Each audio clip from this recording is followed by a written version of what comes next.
atenda aos que vão pedir e ilumine nossa mente no estudo da palavra. Vamos orar. Bondoso Deus, em meu nome está o caderno com os pedidos, muitos pedidos. Eu li 5 que foram feitos na sexta-feira e já estamos orando. Nos comentários estão surgindo pedidos agora. Estes pedidos nós colocamos em tuas mãos e pedimos que seja feita a tua vontade e que a realização destes pedidos ou não seja para a tua honra e tua glória e que possamos aceitar a tua vontade. Dá-nos a tranquilidade de saber que o Senhor dirige a nossa vida. Agora nós vamos estudar a tua palavra, que o homem se cale, o Espírito Santo fale e que possamos ouvi-lo falar conosco. É o que eu peço em nome de Jesus. Amém. Vamos lá, gente. Pegue sua Bíblia. Pegou a Bíblia? Vamos lá, então. Deixa eu colocar aqui o material. E vamos lá. Nosso estudo confirmando as profecias. O estudo de hoje, você sabe, o chifre pequeno, parte 1, Bíblia na mão. Porque o assunto nosso é Bíblia, tá?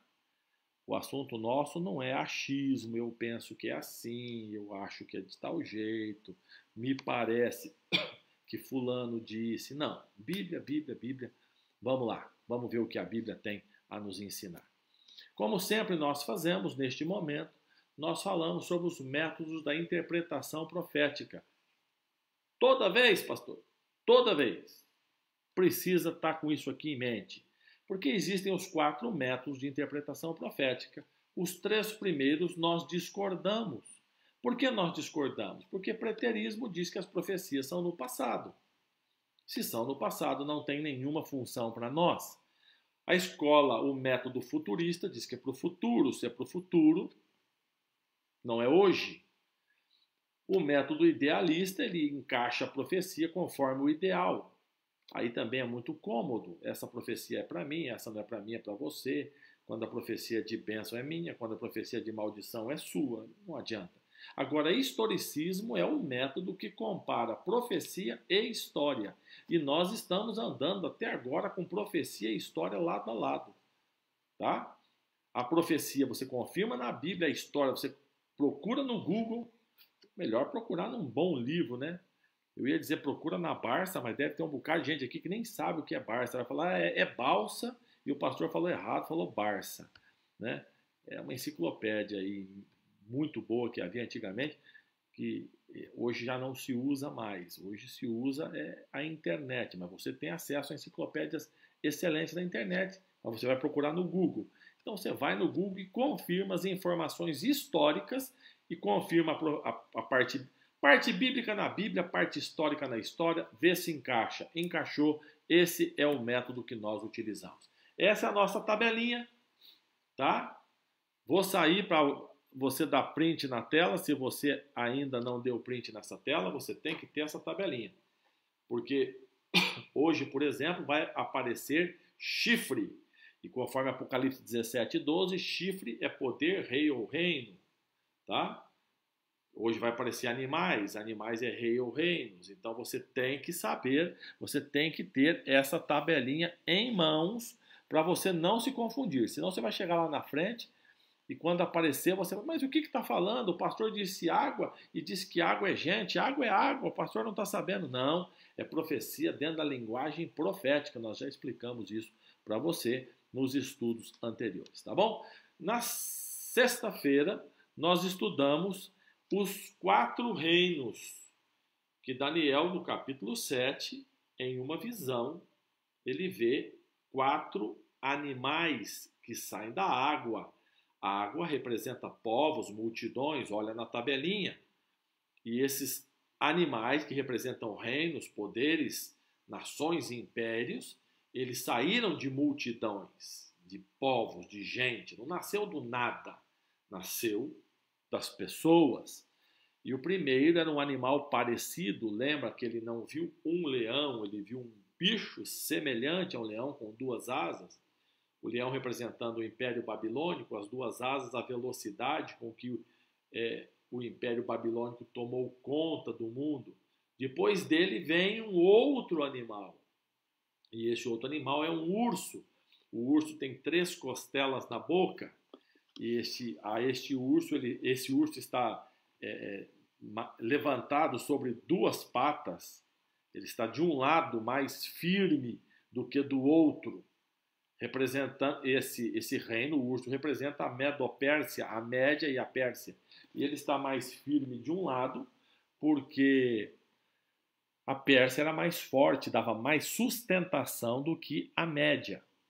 As 3 costelas são os 3 reinos que a Medo-Pérsia destruiu para então formar o seu império, que é a Lídia, o Egito e a Babilônia. Depois ele viu um outro animal. Este outro animal era um leopardo, que já é um bicho extremamente ligeiro. Agora você imagina esse animal ligeiro com 4 asas. Se 2 asas no leão representava velocidade, 4 asas representam um superlativo de velocidade, uma velocidade imensa. Então, o leopardo é o Império Grego, e nós vimos o que Alexandre o Grande fez. Em pouco tempo de vida, ele assume o reino, a coroa na Macedônia, e ele constrói Alexandria, vence as batalhas, destrói a Medo-Pérsia, conquista a Babilônia, a cidade da Babilônia, faz ela a sede do império, se torna um reino mundial e morre. E com a morte dele, no lugar de Alexandre, vem os 4 generais, que são as 4 cabeças do leopardo: Cassandro, Ptolomeu, Lisímaco e Seleuco. Depois ele viu um 4º animal, e esse animal ele não conseguiu dizer com que bicho ele parecia. Ele diz que era um bicho terrível, um bicho espantoso, com 10 chifres, que representa Roma. Ele tinha dentes de ferro, unhas, e ele esmagava tudo, ele destruía tudo. Era um bicho feio e poderoso. E então surge um chifre pequeno, e esse chifre pequeno arranca 3 chifres e entra no lugar dele. E agora é isso que nós vamos começar a estudar essa noite. Daniel capítulo 7, verso 7. Tá aí? Vamos lá? Depois disto, eu continuava olhando nas visões da noite, e agora a descrição do 4º bicho feio. E eis aqui o 4º animal, terrível, espantoso e sobremodo forte. Muita gente tem o hábito de falar desse animal como um animal terrível e espantoso. Porém, ele não é só terrível e espantoso. Ele é terrível, espantoso e muito forte. Esse muito forte é importante ficar gravado na mente. Porque a gente só se refere a ele como um animal terrível e espantoso. Devemos nos referir a ele como terrível, espantoso, e a Bíblia diz, e sobremodo forte, porque a força dele é algo que nós vamos falar e estudar também. Devorava, fazia em pedaços, pisava aos pés o que sobrava. O que ele devorava, o que sobrava, ele saía pisando, né? Era diferente de todos os animais e ele tinha 10 chifres. Então aí está o bicho. Imaginação, né, gente?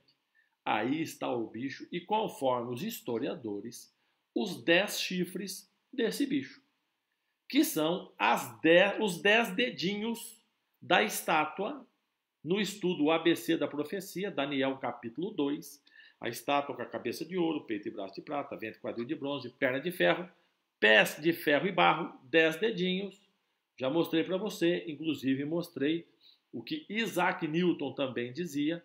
Não tem nada a ver com igreja adventista, hein? Isaac Newton. Ele dizia a mesma coisa, mostrei isso para você já, a citação do livro dele. Então agora aqui os historiadores, o que eles dizem dos 10 chifres.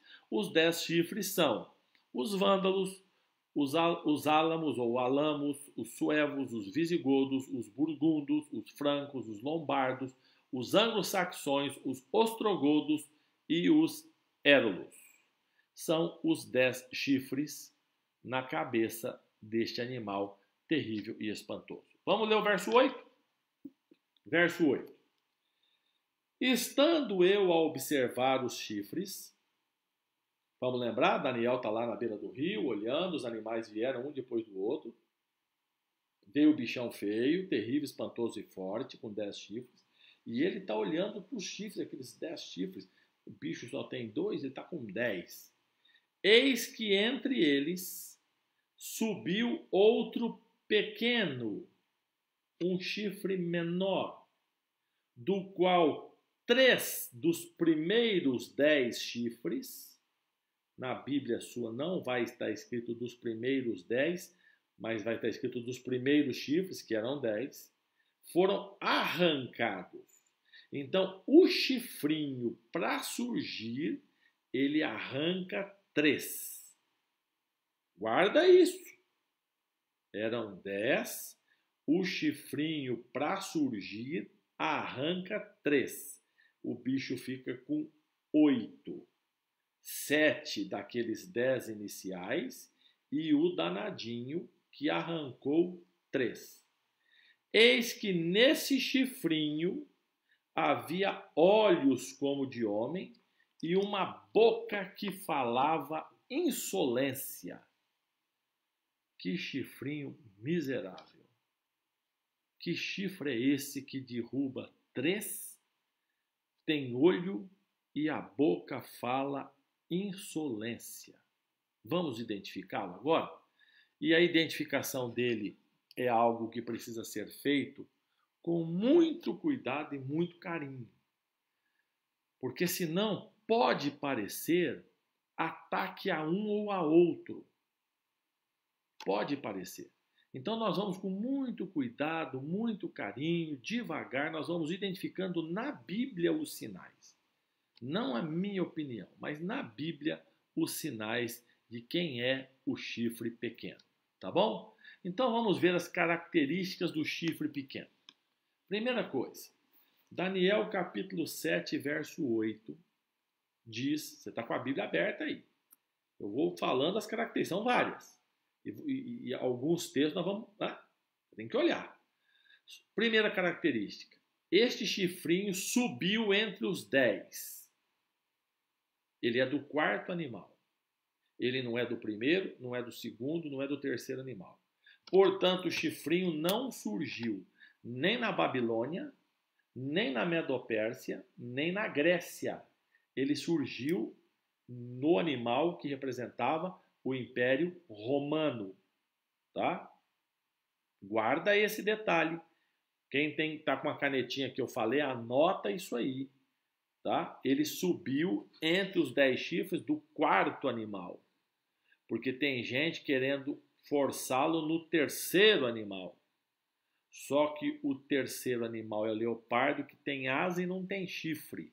E nós vamos passar só um estudo sobre isso, sobre um indivíduo chamado Antíoco IV, o Epifânio, que querem dizer que ele é o chifre pequeno. Se você procurar chifre pequeno no Google, você vai achar alguns dizendo o chifre pequeno foi o rei sírio Antíoco Epifânio. Mas Antíoco Epifânio não saiu do Império Romano. É um detalhe, mas isso é outro estudo. Segunda característica, o chifre pequeno arrancou 3 dos 10 chifres. E você viu que são 10 tribos bárbaras que deram origem às nações da Europa. Portanto, este chifre tem que ter destruído 3 nações bárbaras. Ainda no verso 8, ele tinha olhos como de homem. Então tem características humanas. Ainda no verso 8, boca que fala com insolência. O chifre pequeno, ele tem que usar de palavras insolentes. Nós temos que procurar os sinais da Bíblia, na história, de um poder, porque chifre é poder. Olha na tabelinha. Poder que subiu entre os 10, que era do quarto animal, no meio do Império Romano, que destruiu 3 nações, que tem característica humana, que fala com insolência. Tá? No verso 11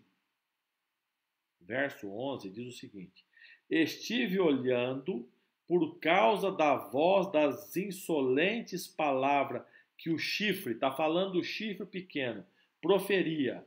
Estive olhando e vi que o animal foi morto e o corpo desfeito e entregue para ser queimado. Então o chifre pequeno ele continua depois da morte do quarto animal. Então eu já achei um período. O chifre pequeno ele começa no Império Romano e ele continua pós-Império Romano, porque o animal é morto no verso 11. Portanto, eu não tenho como localizar o chifre lá no Império e só lá. Ele tem que continuar, porque o animal foi morto e o chifre continuava com as palavras insolentes. No verso 20, ainda no capítulo 7, todas as características bíblicas, veja bem. No verso 20, diz assim: e também a despeito dos 10 chifres que tinha na cabeça e do outro que subiu, falando do pequeno, do qual caíram 3, daquele chifre que tinha olhos e uma boca que falava com insolência, ele era mais robusto que os companheiros. Portanto, o chifre pequeno tem que ser um poder maior do que os outros 7 que sobraram. Porque 3 ele matou, sobrou 7. Ele tem que ser mais poderoso. Se um chifre representa a Inglaterra, esse poder tem que ser mais poderoso que a Inglaterra. Se um chifre representa a Alemanha, esse poder tem que ser mais poderoso que a Alemanha. Estão compreendendo? Vamos continuar nas características? São 13, olha aí. No verso 21, eis que este chifre, o chifrinho, fazia guerra contra os santos, o povo de Deus, e vencia, diz o verso 21. Fazia guerra e vencia. Então, esse poder que nasce do quarto animal, que é o Império Romano, que fica depois dele, que tem características humanas, que fala insolência, que era robusto, que matou 3 nações, ele tem que lutar contra o povo de Deus. Olha quanta característica para nós depois buscarmos na história. Eu estou só mostrando as características bíblicas. Depois nós vamos para a história. Verso 24. Os 10 chifres correspondem a 10 reis que se levantarão daquele mesmo reino. E depois deles se levantará outro que será diferente e abaterá 3 reis. Então ele é diferente dos outros impérios. Se os outros são impérios financeiros, esse é um império político. Se os outros são impérios religiosos, esse é um império financeiro. Então ele é diferente, ele é um império diferente. O chifrinho é um império diferente dos outros 10. É uma outra característica importante. No verso 25, o chifrinho proferirá palavras contra o Altíssimo. Mais uma característica. Ele vai falar contra Deus. O Altíssimo é Deus. Ele vai falar palavras contra Deus. Ainda no verso 25, magoará os santos do Altíssimo. Magoará no sentido de matar, destruir os santos, os filhos do Altíssimo, porque no 21 já diz, no verso 21, já diz que ele faz guerra contra os santos do Altíssimo, tá? No 25 ainda, cuidará, tentará, fará mudança nos tempos e na lei. Então o chifrinho danado que destrói 3 nações, que vem de Roma, que tem característica humana, que é mais forte, ele vai mudar, ele vai mexer no tempo, nos tempos e vai mexer na lei de Deus. Começa a aparecer aí, a partir do verso 25, presta atenção, começa a aparecer características do tipo que é esse reino. E você vai ver que não está falando de reino financeiro, nem de reino político. Está falando de reino religioso, porque ele luta contra Deus, magoa, persegue os santos de Deus, tenta mudar os tempos e a lei de Deus. E um outro detalhe para nós localizarmos agora. Os santos, conforme o verso 25, serão entregues na mão do chifre pequeno por 3 tempos e meio. Na sua Bíblia diz 1 tempo, 2 tempos, metade de 1 tempo. 1 tempo mais 2 tempos, 3 mais metade de 1 tempo, 3 e meio. Aí você vai lá e olha lá na tabelinha tempo. Tempo é ano, então 3 anos e meio. Vamos achar. Temos que achar na história este domínio, 3 anos e meio. E aí o verso 26 diz assim: depois se assentará o tribunal para lhe tirar o domínio para o destruir e consumir até o fim. E temos que achar esse poder que um tribunal vai tirar o domínio e vai destruí-lo. E quando isso será? Eu tive uma ideia agora. Vou voltar aqui à imagem anterior, vou sair da tela para você dar um print nessa tela, no seu celular, dá um print, e eu vou para a próxima, você vai dar um print, vai salvar essa imagem, porque esses detalhes eu não vou poder ficar voltando sempre e você vai precisar saber. Deu print nessa tela? Olha a próxima. Tá aí as 13 características do chifrinho, do chifre pequeno. Tá bom? Agora que você já deu print na tela, nós vamos continuar. Eu preciso sair para você enxergar aqui, né? Há uma comparação de Daniel 7 com Apocalipse 13. Então, deixa um dedinho em Daniel 7 e vamos lá para Apocalipse 13. E vamos ver essa comparação detalhada, tá?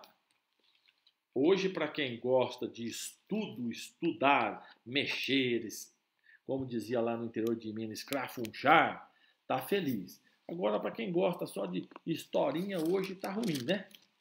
Hoje tá ruim. Vamos lá. Vamos fazer aqui um exercício. Daniel 7 e Apocalipse 13. Apocalipse 13, nós vamos estudar depois desse capítulo, lá na frente. Apocalipse 13 é o capítulo que fala da besta que emerge do mar. Pergunta: será que o chifrinho é a besta? Será que o chifrinho é a besta? Vamos ver? Talvez o chifrinho tenha as características da besta. Vamos ver se tem. Vamos lá. Em Daniel 7, verso 8, eu vou voltar a minha imagem aqui, depois eu saio no final. Em Daniel 7, 8, diz que ele tem olhos como de homem. No capítulo 13 de Apocalipse, no verso 18, certo? Que é a besta, a outra besta, a que surge da terra, diz que é um número de homem. Características humanas nos dois, no chifrinho e na besta. No 7:8, Daniel 7:8, diz que a boca fala insolência. Em Apocalipse 13, no verso 5, diz que a boca fala blasfêmia. A blasfêmia é uma insolência. No 7, verso 11, diz que ele foi entregue para ser queimado. No 13, Apocalipse 13, verso 3, diz que a besta foi golpeada de morte. Em Daniel 7, 21, diz que o chifrinho fazia guerra aos santos do Altíssimo. Em Apocalipse 13, 7, diz a mesma coisa. Diz que ele pelejava contra os santos do Altíssimo. Em Daniel 7, 25, diz que ele falava palavras contra o Altíssimo. Em Apocalipse 13, 6, a besta fala blasfêmias contra Deus. Em 7:25 diz que ele mudaria os tempos e a lei. Em Apocalipse 13 diz que ele difamaria o tabernáculo, né? Ele difamaria o tabernáculo. Ah, mas não tem nada a ver em mudar os tempos e a lei. Será que não tem mudar a lei? A gente vai ver isso devagar. E aqui diz que ele agiria por 3 anos e meio, no 7:25, e no 13:5 diz que ele agiria por 42 meses. Então eu preciso que você me ajude a fazer um cálculo agora. Pega aí o seu celular e abre na calculadora para nós fazermos um cálculo. 3 tempos e meio são 3 anos e meio, tá certo? 3 anos e meio. Nós já vimos lá na tabelinha. Então vai lá agora. Um ano tem 12 meses. 13 vezes 12. Quanto que deu? 36. Mais meio ano. Mais 6 meses. Quanto que dá? 42 meses. Então veja, o período de atuação do chifrinho e da besta é o mesmo. As palavras faladas contra o Altíssimo e as blasfêmias são a mesma. As características humanas são as mesmas. A guerra contra os santos do Altíssimo é a mesma. Volto a perguntar para você. Será que o chifrinho é a besta? Será? Martinho Lutero, não estou falando de pastor da igreja adventista, tá bom? Estou falando de Martinho Lutero. Para quem não sabe, Martinho Lutero, um monge agostiniano, em 31 de outubro de 1517, ele, na porta da Catedral de Wittenberg, na Alemanha, ele coloca lá as teses da justificação pela fé, não da justificação pela fé, mas as teses que ele tinha de crença para a reforma da Igreja Católica, que mais tarde a Igreja Protestante adota como as teses para a justificação da justificação pela fé, mas não é essa a essência dele.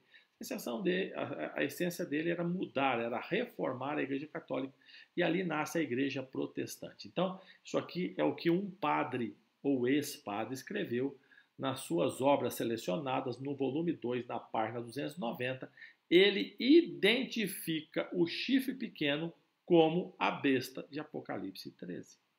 Outro, Sir Isaac Newton, no seu livro nas observações das profecias de Daniel e o Apocalipse de São João, nas páginas 80 e 81, ele também identifica o chifre pequeno como a besta. Não são pastores adventistas, não são membros da igreja adventista. É um ex-padre, um ex-monge agostiniano católico e um escritor católico. Eles fazem essa identificação. E um cientista, um dos maiores, Sir Isaac Newton. Será? Será que o chifre pequeno e a besta têm relação? Será que esse é o mesmo poder?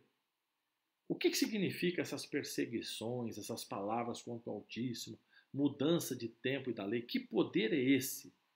Porque nós temos que encaixar todas as características. Essa é a dificuldade. Nós não podemos achar um poder que cumpra, são 13, não dá para mostrar, 10, 13 características. Não dá para achar um poder que complete 5, 6, 8, 3, 2, 12, não, 13 características. Qual o poder que acerta com as 13 características? Esse é o nosso próximo estudo. É o que nós vamos continuar na sexta-feira. Na identificação deste poder e o que ele tem feito, já fez e ainda fará contra Deus e sua vontade. Mas eu quero que você guarde no seu coração, tenha no seu coração a certeza de que Deus dirige a sua vida. Guarde isso no coração. Deus dirige a sua vida. Eu espero ter deixado você curioso para a sexta. Se eu conseguir, você chama seus amigos. Pastor, mas seria bom se eles assistissem o vídeo de hoje. Daqui a pouco está no YouTube, você passa o link para todo mundo. Assiste no YouTube, que do YouTube é só o estudo, sem as conversas, sem oração, sem abraço, sem nada, só o estudo. Eu gosto muito do período de bate-papo, mas tem gente que não gosta, então é só o estudo limpinho ali. Nem as músicas tem. Então dá tempo da pessoa assistir ali tranquila e sexta-feira vir com essas informações fresquinhas. Você que tiver alguma dúvida, dê o print na tela,